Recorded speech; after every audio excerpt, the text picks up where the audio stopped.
All right, here we see some examples of Siemens shutoff and control valves. That's what we're going to talk quite a bit about today. And before we get into the details, I wanted to just show you a couple of field application pictures that are good to kind of get us all on the same page. The big picture on the left is of a large burner for an aggregate dryer. You can see the flanged double valve down here on the bottom. And if you follow the piping to the right and up, you can see a threaded control valve.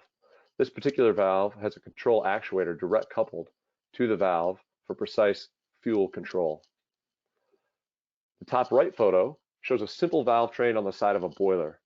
This valve train takes advantage of the SKP25 pressure regulating actuator that we'll talk quite a bit more about later. And the small picture on the bottom right shows two biogas trains. Sometimes biogas is referred to as digester gas, but it's important to know that in addition to clean fuel gases, Siemens offers both shutoff and control valves designed and approved for use with biogas or digester gas. We're not going to talk a lot about these today, but if you have applications for these, please don't hesitate to contact your SCC sales rep. All right, my goal with this presentation today is to give all of you more confidence with safety shutoff and control valves, to help you understand what is required of them from a safety and performance standpoint, and to help you select and design gas train components and design gas trains that work flawlessly through a wide range of operation in your combustion systems. Learning how to take advantage of the benefits offered by Siemens will ensure you have the best performance and the best value in your fuel trains. I'll talk a bit about common approvals and standards, then we'll get into safety, some features and performance, and optimal sizing. But first, let's just make sure we're on the same exact page. According to NFPA 85, a standard in the industry with which many of you are familiar, safety shutoff valves and flow control valves are defined as such. I won't read these to you since you're all smart enough group to handle that, but just to make sure we're on the same page.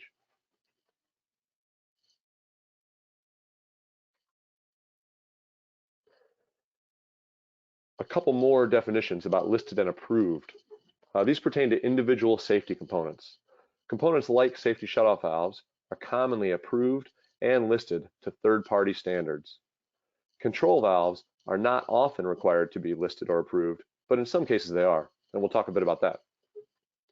Siemens safety shutoff valves are approved to FM, CSA, and UL, making them acceptable to every single national, regional, and local authority in North America. The VKG control valve is also UL approved, giving it the same acceptance everywhere. CSA does not have a standard for control valves, nor does FM. If someone asks you to supply a CSA approved control valve, which may have happened in the past or certainly may happen in the future, politely inform them that no such thing exists and then supply them a VKG.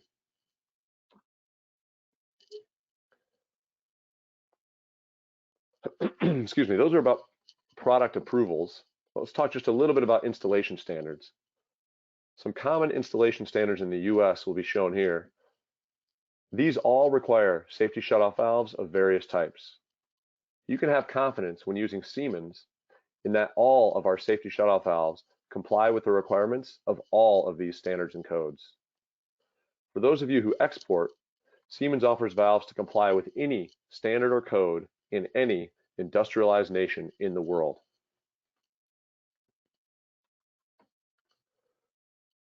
This slide shows a bit of a compilation of what these standards say regarding safety shutoff valves. The boiler folks in this audience are undoubtedly familiar with NFPA 85 and CSD1. These two standards complement one another, covering generally the same applications in different capacity ranges, CSD1 up to 12.5 million BTUs per hour and NFPA 85 above 12.5 million BTUs per hour. Notice that they are quite a bit different from one another regarding requirements for safety shutoff valves. Industrial processing people in this audience are more familiar with NFPA 86, and in some cases perhaps NFPA 87 and CSA B149.3. 86 and 87 are identical in their safety shutoff valve requirements, while CSA gets fairly specific depending on capacity. No matter what standard you are required to meet in North America or the world, take comfort in knowing that Siemens products allow easy compliance with all of them.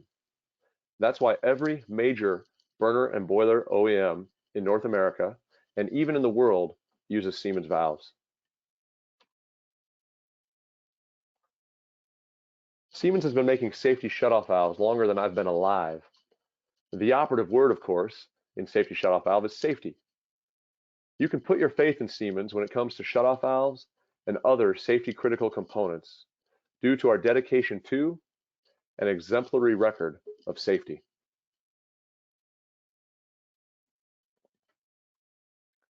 All right, let's get into a few product details specifically about safety shutoff valves.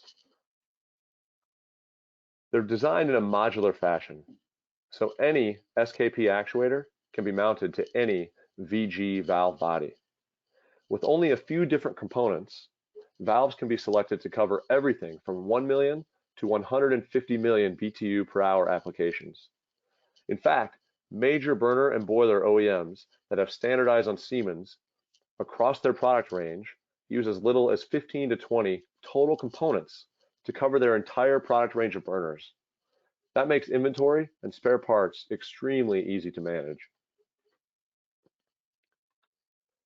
Now you saw in the previous picture, and you saw in the standards compilation table, that sometimes single valve bodies are acceptable, and sometimes two valves are required. Well, Siemens can cover you there with VGG single valve bodies in the sizes shown here, and VGD double valve bodies in all these sizes shown here. Now there are a few different ranges of double valve bodies available, and I want to point out one specifically that's a little bit newer to the market. The VGD20 has been around for quite some time and been available in 2-inch through 6-inch in a combination of NPT and ANSI connections. But the VRD40 offers ANSI flange connections in every size from 2.5-inch to 6-inch, making compliance with different piping specifications a little bit easier. All VG valve bodies have upstream and downstream pressure tap connections. These can be used for annual leak testing. They can be used to connect pressure switches or gauges. And all VGD double bodies have middle taps for leak testing and or valve proving pressure switch connections. Further, all valve bodies have flow direction indicators stamped in the casting.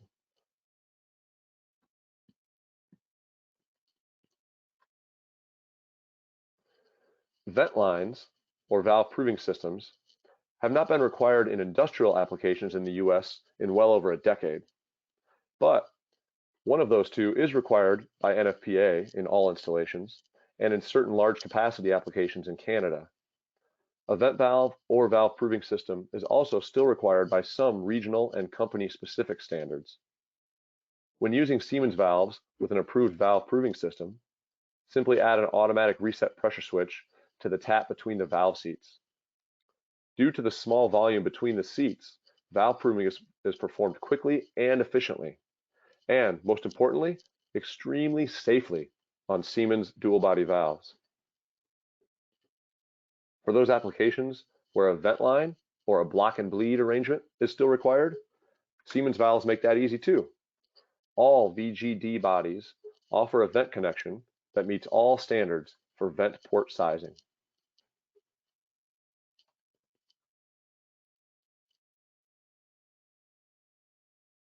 Maximum operating pressure differentials of Siemens valves vary by valve body size and type, as shown here.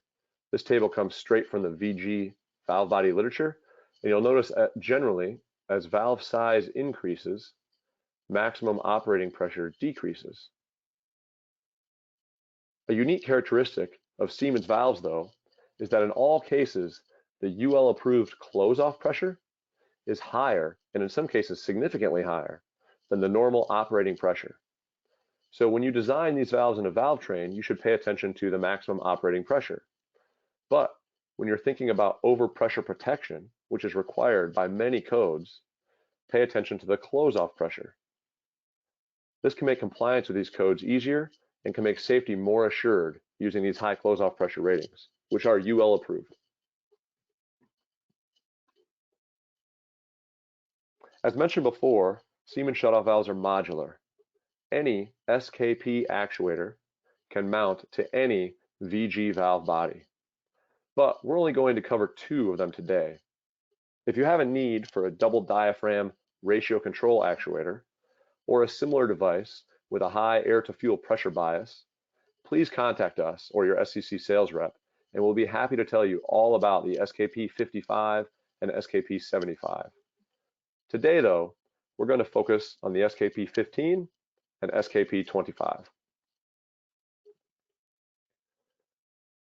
All SKP actuators have a proof of closure switch available.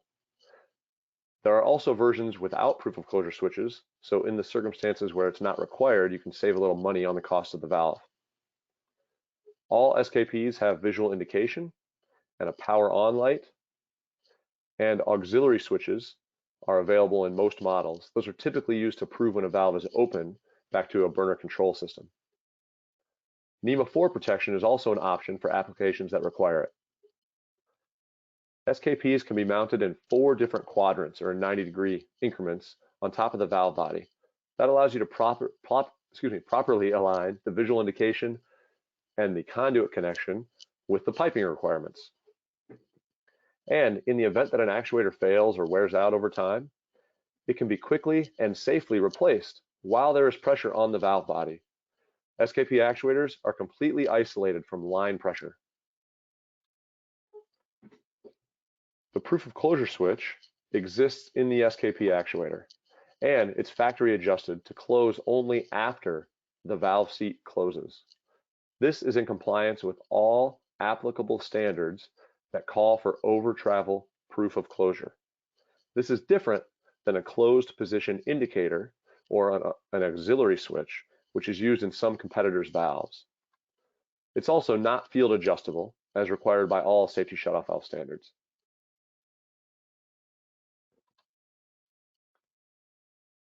The SKP offers visual indication in 2 forms through the power on light, but in a form that complies with NFPA requirements with this red indicator here. When the valve is closed, this red position indicator will be at the top of the scale or the 0 mark. While the valve is opening, the indicator travels down. Depending on the size and the type of the valve body to which the actuator is connected, the valve may be fully open at only 3/8 of an inch.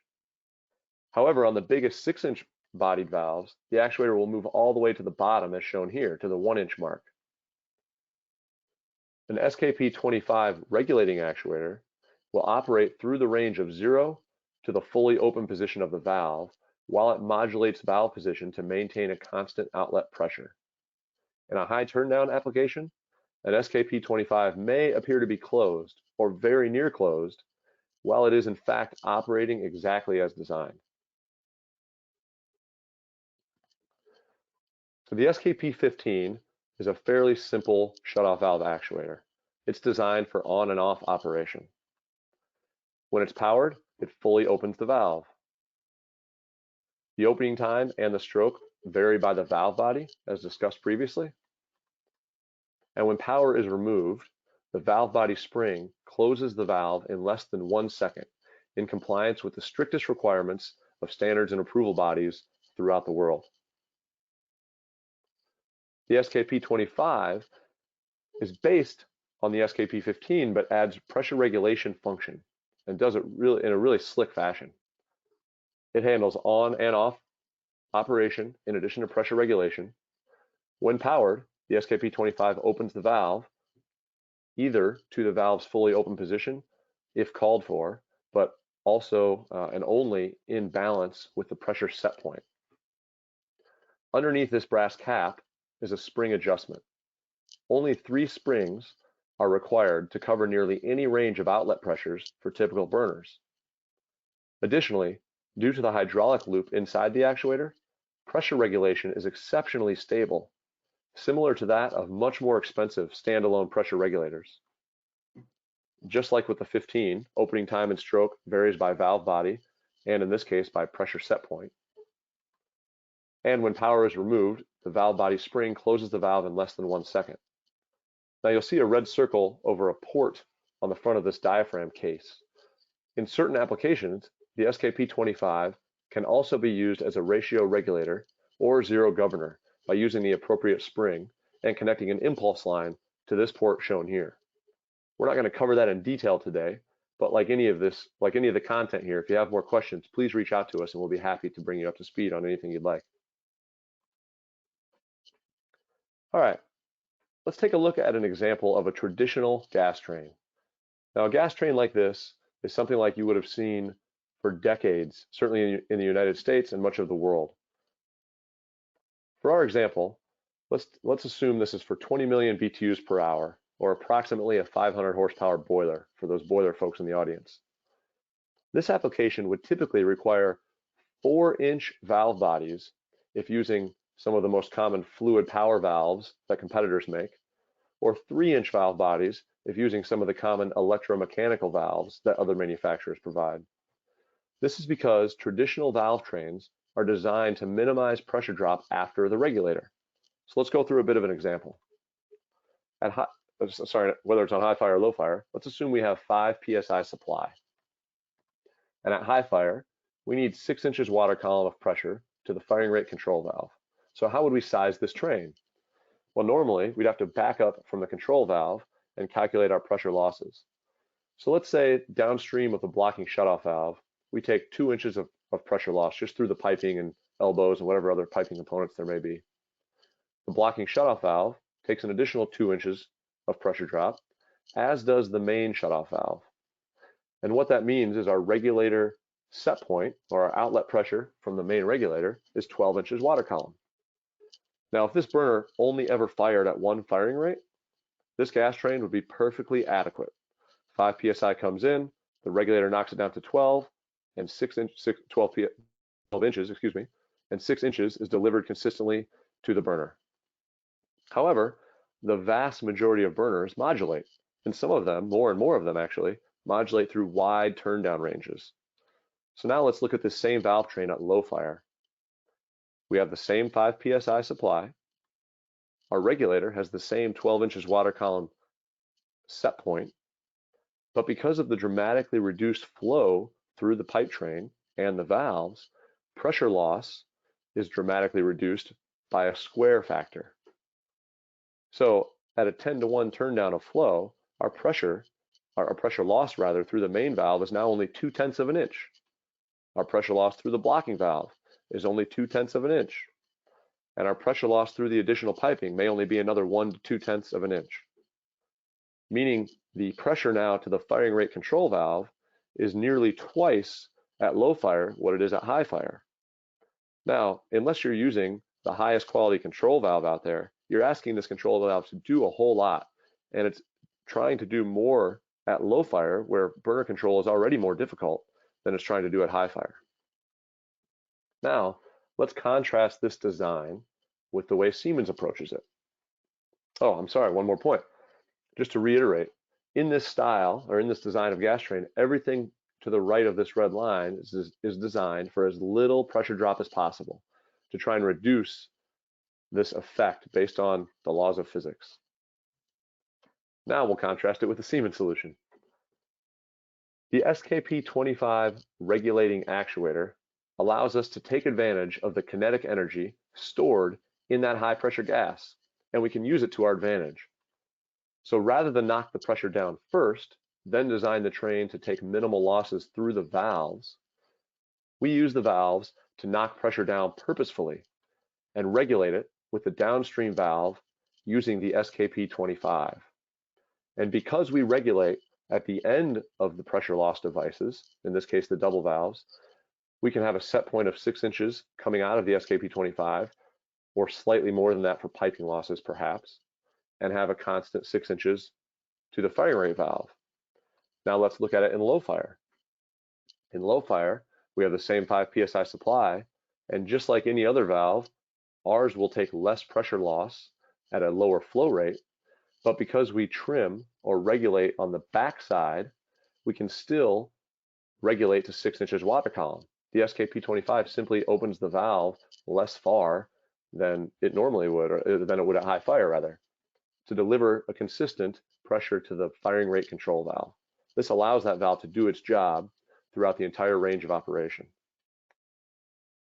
In addition to more consistent pressure, this same application in the Siemens train as shown can very often be 2 full pipe sizes smaller than a traditional gas train. And not just the valve bodies, but the upstream high pressure piping as well. In case any of you think I'm exaggerating, please stick around for the sizing exercise coming up in a few minutes. Not only will I prove this to you, but I'll equip you to size these trains yourself with confidence.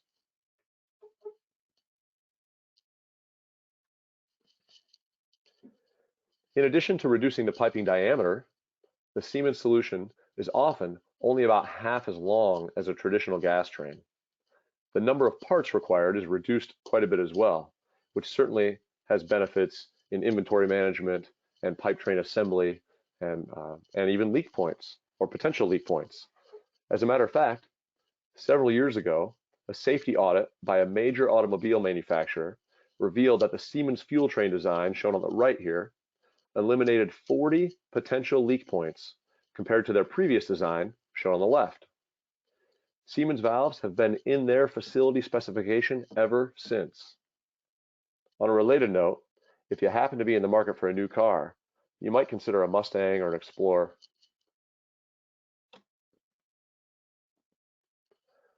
Like many high-performance pressure regulators, the SKP25 requires an external downstream sensing line. In order to get a reliable pressure reading, we strongly recommend that the outlet piping is increased before the sensing line is connected to reduce the gas velocity in this pipe here, to less than 150 feet per second. In this model, the valve shown is a 2.5 inch, while the outlet piping is a 3 inch. Additionally, be sure to connect the sensing line to the pipe with a welded half coupling or another disturbance-free fitting. And whenever possible, set it up at least 5 pipe diameters downstream and 2 pipe diameters upstream from any disturbance in flow. Because the Siemens approach uses the safety shutoff valve as a regulator too, you really have to think about sizing the valve like you would think about sizing a regulator. Do not select the valve body based on the burner inlet pipe size. This is a common mistake and very easy to make, but resist the temptation. Do not select the valve body to take just 1 or 2 inches water column pressure drop, or using any other traditional valve sizing methods you may be familiar with. We'll get into sizing shortly, but in the meantime, let's dive into control valves a little bit. Siemens offers a variety of flow control valves. Shown here are 3.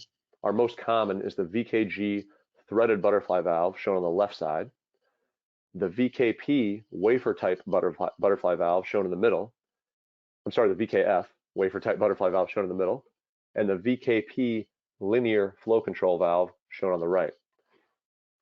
Before we get into details on those, let's touch just a bit on standards and codes in regard to control valves.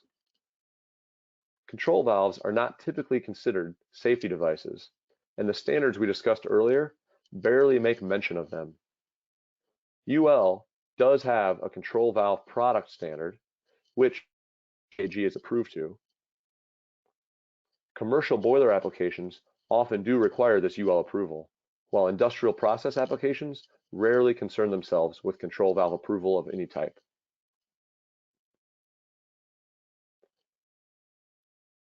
The VKG is the best gas butterfly valve available on the market, period. It's available in 1/2 inch through 4 inch in NPT threaded versions, and available in 1/2 inch through 3 inch in ISO threaded versions. The NPT versions are UL approved. For those of you who export, the ISO versions are CE approved if you need that. And it's rated for 25 PSI. Now, the biggest 4-inch full port version is rated for 15 psi. All the others are rated for 25, but they're all rated for a surge pressure of 75 psi. They can be rated for such a high pressure because they are very highly engineered. They're engineered for safety, even though they aren't typically considered a safety device, and they're engineered for control. Thanks to a spring in the bottom plug and a shoulder near the top and bearings on all critical surfaces of the shaft remains aligned under conditions. This gives the user extremely repeatable flow at any valve position. This patented design allows for very tight tolerances between the disc and the bore, and most importantly, very high turn down. In fact, the highest turn down of any butterfly valve manufactured today. Siemens is the global leader in linkageless control systems, which use highly precise control actuators. All that actuator capability would be wasted, or is wasted, when one of them is put on a low quality control valve. That's why the VKG is such a good fit in Siemens' portfolio. Available in 3 port sizes for a nominal or a given pipe size. This is really helpful when trying to optimize both control and piping design at the same time. A few other quick features include position indication, which is still visible even when an actuator is direct coupled, clockwise or counterclockwise rotation, and its swing through, so you don't ever have to worry about binding it up at the 0 position, and flow in either direction. And finally, a few accessory kits. A fine adjustment kit for applications where a limiting orifice valve might typically be used, and the coarse adjustment kit where a simple balancing valve is needed. And while Siemens strongly promotes direct coupled actuators as part of linkageless systems, we do realize the occasional need to connect a control valve with a crank arm, and we have several standard options available. The VKF, in this case, the VKF-1X, or sometimes called the VKF-10 or VKF-11, was recently released and introduced to replace the older VKF-41 as Siemens' large wafer-type control valve offering. It's available in 1 1/4 through 8-inch sizes. It includes the mounting bracket and coupling built into the casting. It is CE approved only, which again is of rare consequence, but something to be aware of.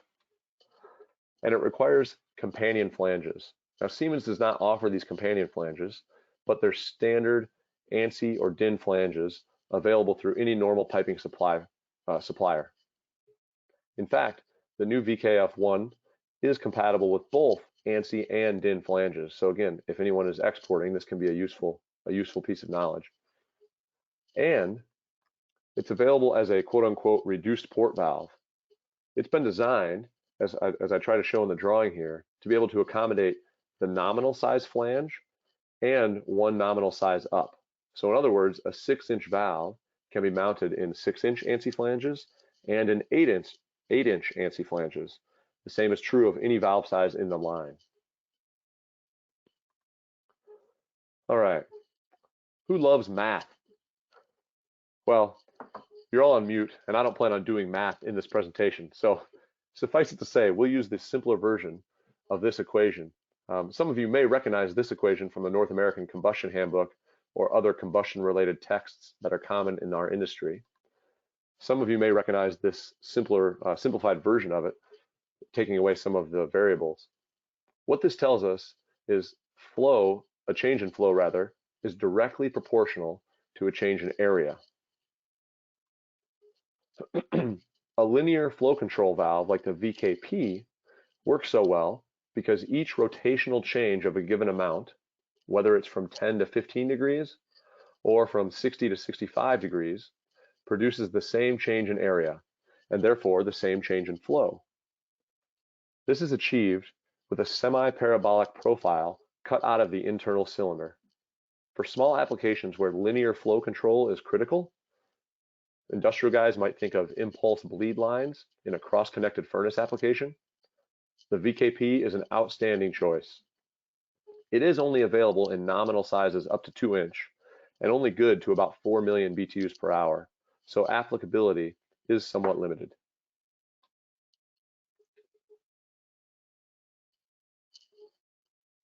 So we'll talk a little bit about sizing.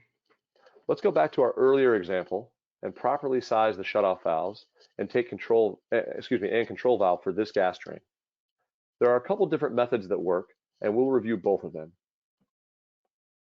The first is a rule of thumb, and beginning with the safety shutoff valves, I personally like to use the 90% rule of thumb method. You'll need to know the required pressure to the burner, the inlet pressure to the train or the available site pressure, and the burner capacity. So going back to our example, the inlet pressure is 5 psi or 140 inches water column. Subtract from that the burner inlet pressure required, and that's 6 inches water column, which gives us an available pressure drop of 134. If we take 90% of that, we're given about 120 inches water column. Remember that burner capacity in this example is 20 million BTUs per hour, or approximately 20,000 standard cubic feet per hour of natural gas.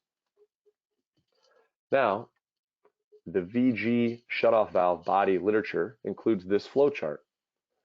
Begin by finding capacity or gas flow on the x-axis, then draw a line up to the corresponding available pressure drop on the y-axis, in this case approximately 120 inches water column. Choose the valve below the point of that intersection. In this case, the 1.5 inch VGD20 is the best fit, taking about 100 inches water column pressure drop. The 1.25 inch VGD20 takes far too much delta P at around 300 inches water column. What we know then is 20,000 standard cubic feet could never flow through this valve with a 5 psi supply pressure. We could get that much flow through larger valve bodies, but the bigger we go, the less pressure drop we take.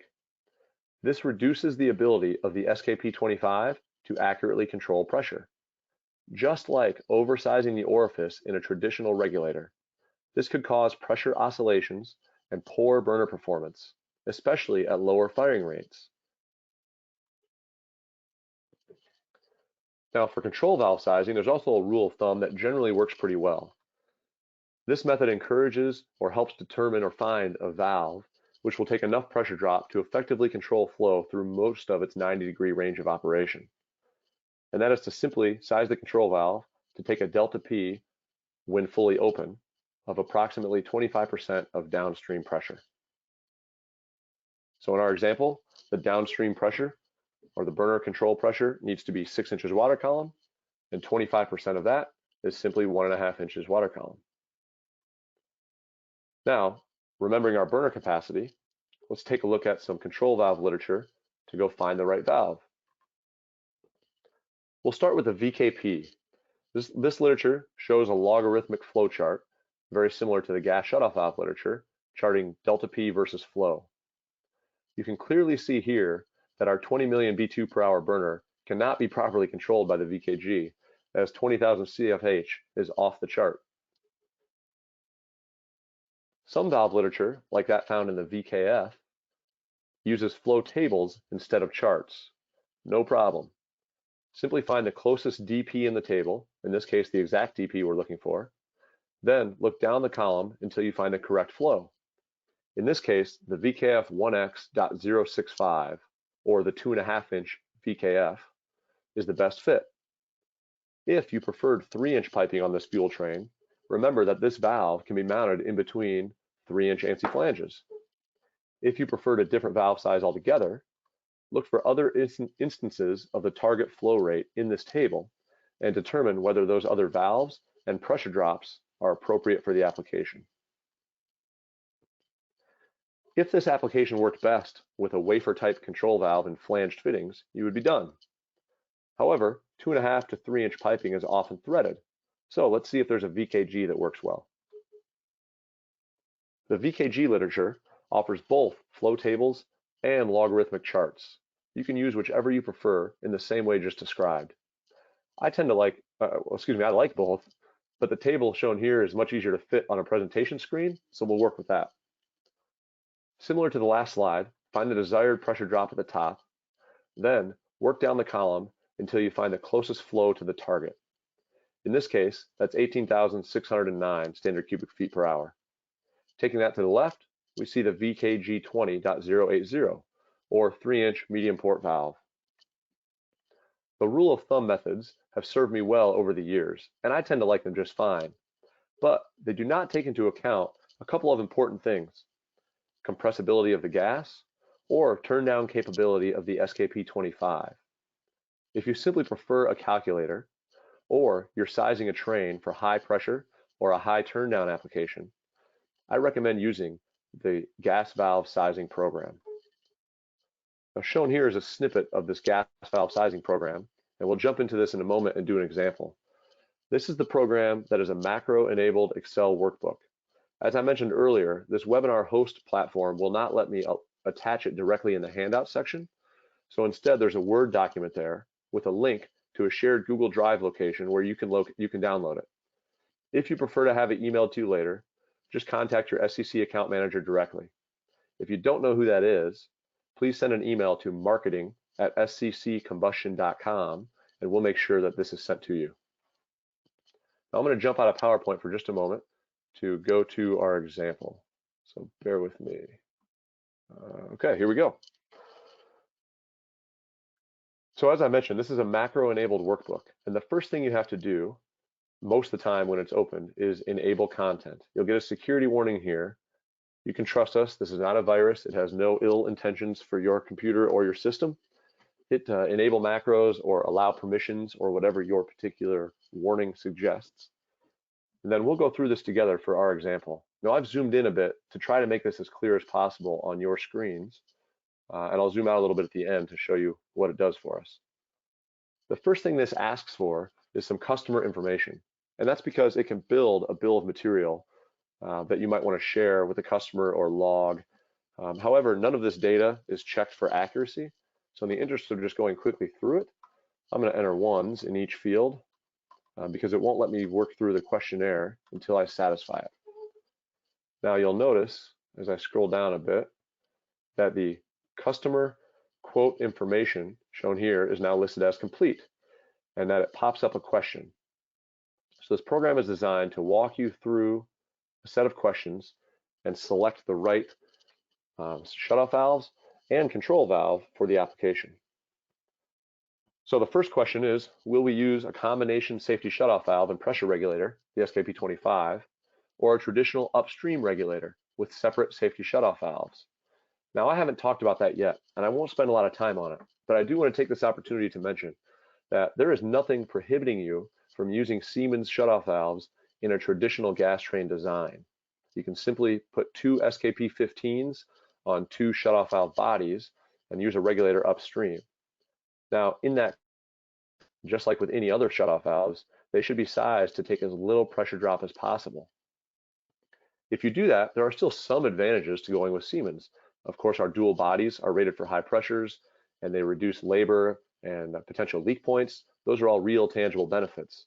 But you don't get to take advantage of the most significant benefits that the SKP25 offers in pressure control and in significant sizing advantages.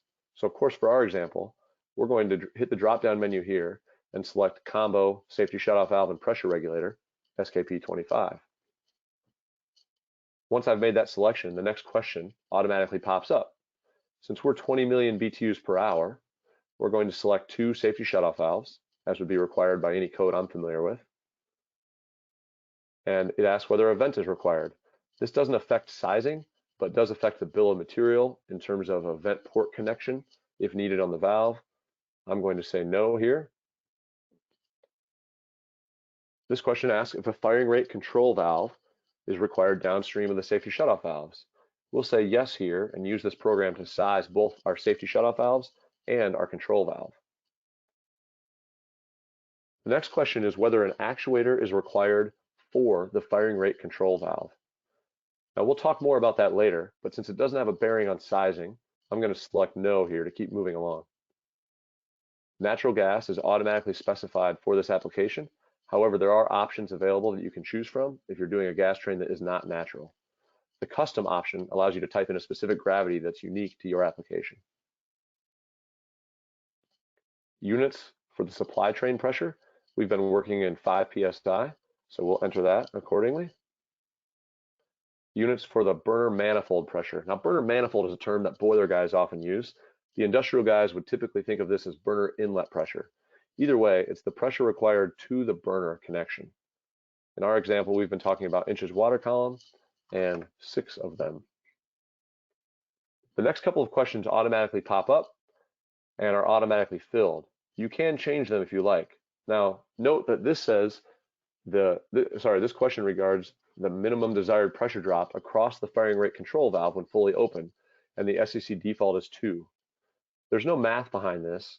This is where I would apply the 25% rule of thumb. At 30% here, or 33%, this is awfully close, and you could certainly leave it how it is. But to stay consistent, I'm going to change that to 1.5 inches water column to be consistent with our previous sizing examples. On most boilers, the gas train is mounted very close to the burner, so additional pressure drop downstream of the train is typically negligible. However, on an industrial application, it can be significant. So if that's an issue, enter it here, or if you think it's going to be an issue, enter it here, and it will compensate for that downstream additional drop in your valve selections. This next question is where this application, or this sizing tool, really shines over the rule of thumb I talked about before, and that is in selecting the turn down for the application. There are 4 different targets here, or ranges. You can select 10 to 1 or less, 15 to 1 or less, 30 to 1 or less, or greater than 30 to 1. This is where some of the macros come in. In the background, based on your selection and the inlet and outlet pressures and flow that you've put in, this will calculate whether the combination of SKP25 and VGD valve body can handle the turn down range you're aiming at. And if it can't, we'll tell you flat out. We'll keep you out of trouble. Let's pick 30 to 1 or less. Let's say we have an industrial burner at about 20 or 25 to 1 turn down.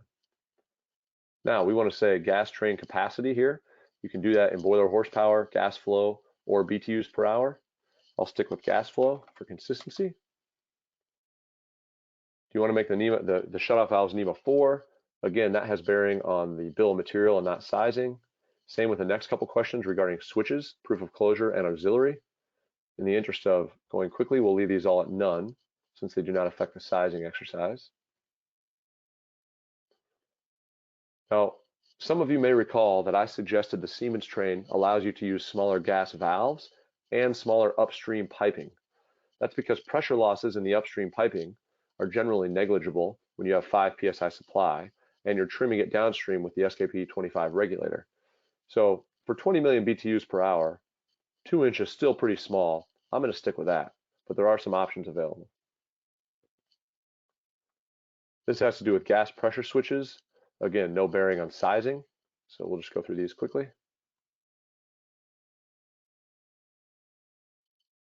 A valve proving pressure switch, same story.